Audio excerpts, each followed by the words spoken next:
Listeners, picture this.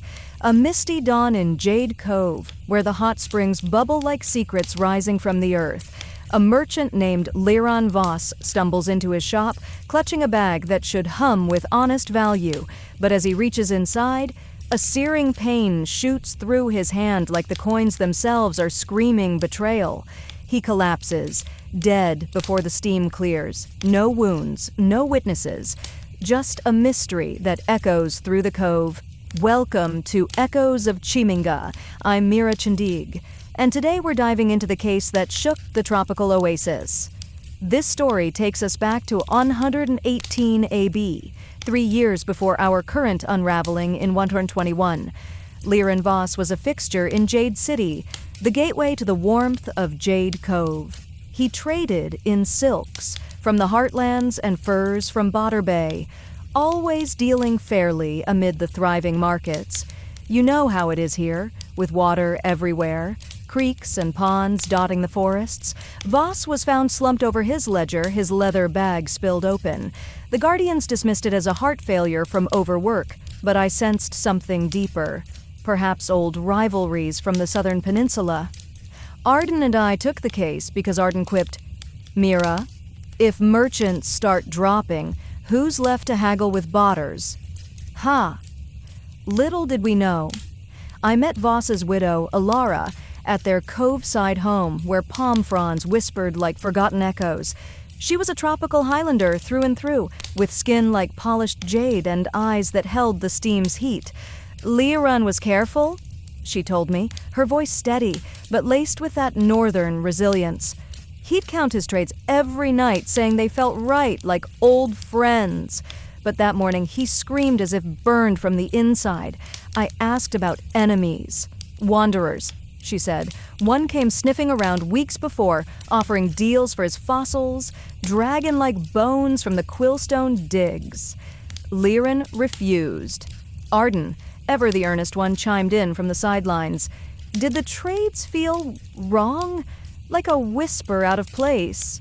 Alara nodded. They seemed off. Too eager. We left with a fossil sample, but touching it gave me a migraine that blurred my thoughts for hours. Costly echoes, indeed. Just when we thought we had a lead, traces of odd ink on the fossil's edge, things twisted like a creek in the forests.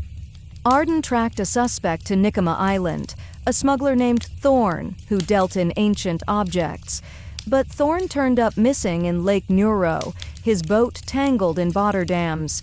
No signs of him, but his pouch held strange markings. Worse, my echo reading on Voss's ledger revealed not one death, but layered imprints, Voss's agony, and an ancient whisper from before the bridge, an execution for tampering with history.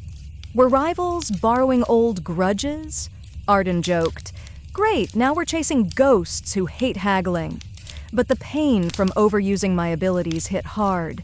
Visions of Ice Age cycles flooding my mind, leaving me bedridden in Jade City for days.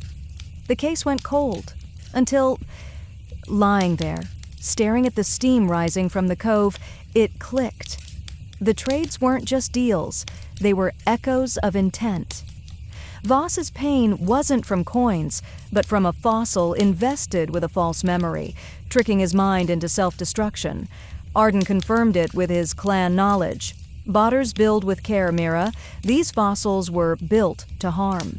We traced the source to a hidden dig in Quillstone Highlands, where wanderers were unearthing dragon bones to fuel the magic. The breakthrough? The pain wasn't random. It echoed the builder's disappearance. No simple rivalry, but a test of deeper secrets. We cornered the ringleader, a wanderer named Vexar, in the shadows of the Nicoma Bridge itself. He sneered, "You poke too deep, Mira. The old ways chain us. New trades free us." Arden flanked him, bow drawn while I held a fossil to his throat. "Echoes, no," I whispered, and pressed it. The pain hit him like a mammoth stampede, whispers of his own schemes rebounding. He confessed, a plot to disrupt Jade City's markets, starting with Voss as a test. As Guardians hauled him away, The fossil crumbled to dust, its false echo fading. Arden grinned.